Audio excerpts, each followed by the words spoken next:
Vielen Dank.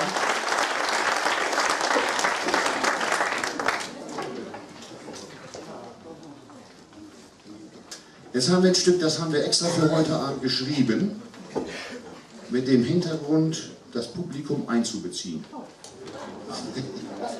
Und zwar heißt das Turf uns Dörr. Und das ist im Prinzip relativ einfach. Früher wurden die Turfkähne, praktisch, die auch nach Emmen kamen, wenn die ungünstige Winde hatten, mussten die gezogen werden. Dann mussten die Leute an Land und mussten diese Turfkähne mit dem Tau praktisch ziehen. Und das ist ein relativ kurzes Stück, die Geschichte. Und da um diese Dramatik zu verdeutlichen, haben wir diesen Teil und Trek rum an, Trek rum voran, Trek de Old Kahn. Das haben wir mehrfach wiederholt und da bräuchten wir einen schönen Chor. Ich spiele das jetzt einfach mal.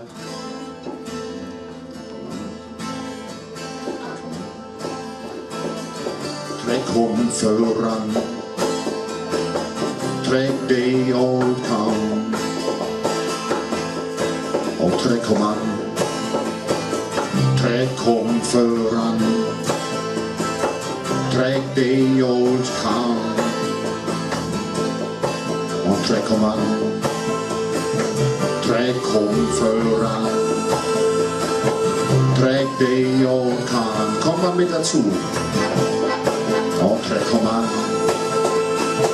Trek rum voran, Trek de Old Kahn. Einmal machen wir das noch. Und Trek rum an, Trek rum voran,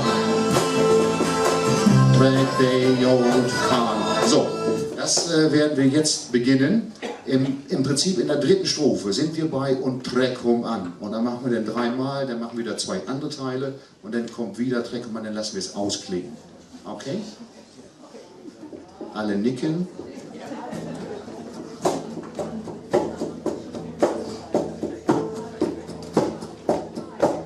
Ein Kahn voor Turf, heel ons Dörf, brengen wir in Stadt. Kein Wind, der geit, der Kahnbold steigt. Ich muss an Land.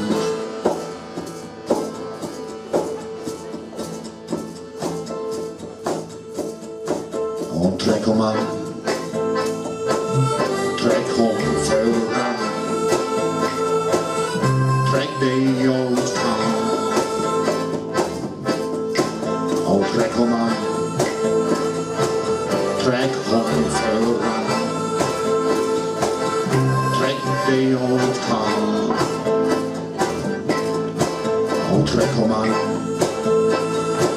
Trek rum voran, de Old Kahn.